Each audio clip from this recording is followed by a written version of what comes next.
এবার একটা ছবি দেখাই আপনাদের। প্রথমে ছবিটা দেখুন। এই যে জায়গাটা দেখছেন, এই জায়গায় ম্যানগ্রোভ থাকার কথা, কিন্তু সেই ম্যানগ্রোভ নেই। কারণ কুলতলিতে এইভাবেই ম্যানগ্রোভ কেটে ভেরি, মইপিঠে ঠাকুরা নদীর চরে দেদার সবুজ ধ্বংস হচ্ছে। প্রায় 50 বিঘা জুড়ে ম্যানগ্রোভ কেটে সাফ। অর্পণ রয়েছে আমার সঙ্গে। অর্পণ, বিভিন্ন বিপর্যয়ের সময় যে ম্যানগ্রোভ আমাদেরকে, সাধারণ মানুষকে রক্ষা করে, বাড়িঘর রক্ষা করে, সেই ম্যানগ্রোভ এভাবে কেটে ফেলা হচ্ছে। কারা করছে? প্রশাসন কি ব্যবস্থা নিচ্ছে? দেখো, স্থানীয় মানুষজন যারা অভিযোগ করছেন যে শাসক দলের পক্ষ থেকেই এই ম্যানগ্রোভ কেটে সেখানে মাছের ভেড়ি তৈরি করা হচ্ছে এবং কিছু জায়গায় সেখানে পার্ক তৈরি করার পরিকল্পনা নেওয়া হয়েছে।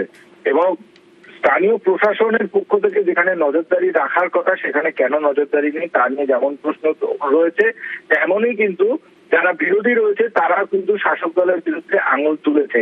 এই ঠাকুরার নদীর চরে যেভাবে ম্যানগ্রোভ ধ্বংস করা হয়েছে, প্রায় 40 থেকে 45 বিঘারও বেশি এলাকা জুড়ে সেখানে ম্যানগ্রোভ গাছ ছিল, সেগুলো সম্পূর্ণ কেটে ফেলা হয়েছে এবং সেখানে মাছের ভেড়ি তৈরি করা হচ্ছে, যা ছবিতে উঠে আসছে। এবং এই যে কুলতলি বিধানসভার বিধায়ক, তিনি নিজে উদ্যোগ নিয়েছেন ম্যানগ্রোভ পোঁতার, এবং তার সঙ্গে যখন আমরা যোগাযোগ করেছি তিনি জানিয়েছেন এই বিষয়ে তিনি দলীয়ভাবে তদন্ত করবেন। পাশাপাশি গত বছরে আমরা এই খবর প্রকাশ করেছিলাম যে প্রতি রবিবার করে ম্যানগ্রোভ রোপণ করা হবে যেখানে যেখানে নদীর চর রয়েছে। সেই জায়গায় যারা এই ঘটনার সঙ্গে যদি যুক্ত থাকে, কেউ দলীয়ভাবে তাদের যেরকম তদন্ত করে দেখা হবে, পাশাপাশি প্রশাসনিক ভাবেও যারা এই ঘটনার সঙ্গে জড়িত থাকবে তাদেরকে গ্রেপ্তার করা হবে। বেশ, আমি পঞ্চায়েত প্রধান জ্যোৎস্না হালদার, তার কাছ থেকে জেনে নিচ্ছি কতটা কি আপনারা বলছেন যেটা তার সততা আছে। সেই সাথে সাথে ওখানে নলগোড়া বিট অফিস, রায়দিঘি রেঞ্জের ফরেস্ট অফিস আছে, আমি তাদের সঙ্গে কথাবার্তা বলে জেনে নিয়ে উত্তর আমি দিতে পারব। ধূপগুড়ি মহকুমা হাসপাতাল, সেই হাসপাতাল সংস্কারে বেনিয়ম, খারাপ জিনিস দিয়েই তৈরি হচ্ছে 6 তলা ভবন। ঠিকাদারের বিরুদ্ধে গাফিলতির অভিযোগ, মহকুমা শাসকের কাছে নালিশ নাগরিক মঞ্চের। 6 তলা ভবন তৈরিতে বরাদ্দ 28 কোটি 76 লক্ষ। বিষয়টি খতিয়ে দেখার আশ্বাস মহকুমা শাসকের। আপনাদের কাছে শিডিউল কি রয়েছে, কি সামগ্রী ব্যবহার করার কথা? আমাদের পাকুদের মাল ব্যবহার করার কথা। পাকুড় যেখানে যেটা পড়ে আছে এবং ওখানে যেটা ওটা মহলাটির পাকুদের মাল আছে। অভিযোগ তো লোকাল বালি দিয়ে কাজ হচ্ছে। এটা আমাদের ম্যানেজার বাবুর সাথে কথা বলতে হয়। ম্যানেজার বাবুর সাথে সাইট ইঞ্জিনিয়ার আমি দেখুন, আমি ফ্রেশার, এখনো সব কিছু আমার এখনো জানা। বলুন না, বালিটা তো আপনি হিসাব রাখেন যে মাল পড়ছে যাচ্ছে।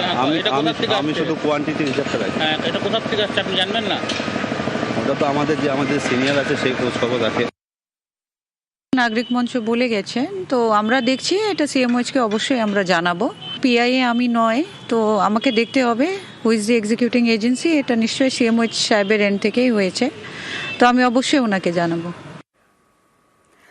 বিজেপি পরিচালিত পঞ্চায়েতে কাজের জন্য টাকা বরাদ্দ, আর সেই টাকায় কাজ পাশের তৃণমূল পরিচালিত পঞ্চায়েতে। তমলুকে চাঞ্চল্যকর অভিযোগ, বিজেপি তৃণমূল তরজা তুঙ্গে, আর টানাপোড়েনের জেরে কাজই বন্ধ।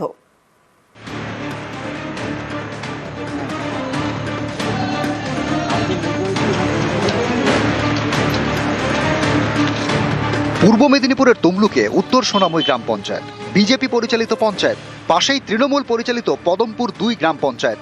সরকারি প্রকল্পের টাকায় কাজ নিয়ে এই দুই পঞ্চায়েতের মধ্যে টানাপোড়েন। রাজ্য সরকারের প্রকল্প আমাদের পাড়া আমাদের সমাধান সম্প্রতি ক্যাম্প বসে বিজেপির হাতে থাকা উত্তর সোনামুই পঞ্চায়েত এলাকায়। একটি কালভার্ট তৈরির জন্য বরাদ্দ করা হয় 10 লক্ষ টাকা। অভিযোগ, সেই টাকায় কাজ শুরু হয় পাশে তৃণমূল পরিচালিত পঞ্চায়েত পদমপুর 2-এ। এই নিয়ে বিতর্ক, চাপানুতর। সোনামুই গ্রাম পঞ্চায়েতের মধ্যে একটি নাসা খাল রয়েছে, সেই খালের উপর বীজ আছে। বীজ থাকা সত্ত্বেও পদমপুর 2 অঞ্চল জোর করে সোনামুই গ্রাম পঞ্চায়েতের প্রধান বা ওখানে জনপ্রতিনিধির সাথে আলোচনা না করে কাজ করে। কাজটা কিভাবে হচ্ছে, কি সিস্টেমে হচ্ছে, তার কাগজ দেন, কিছুই দেন না। গ্রামবাসী সকলে এক হয়ে কাজটাকে বন্ধ করে। তাই আমরা সিএম ম্যাডামকে এবং ডিএম স্যারকে, এসডিও স্যারকে, আইসি স্যারকে এবং বিডিও স্যারকে আমরা চিঠি করেছি। পঞ্চায়েত তিনি বিরোধী দলের, তিনি উন্নয়নকে বন্ধ করে দিতে চাইছে।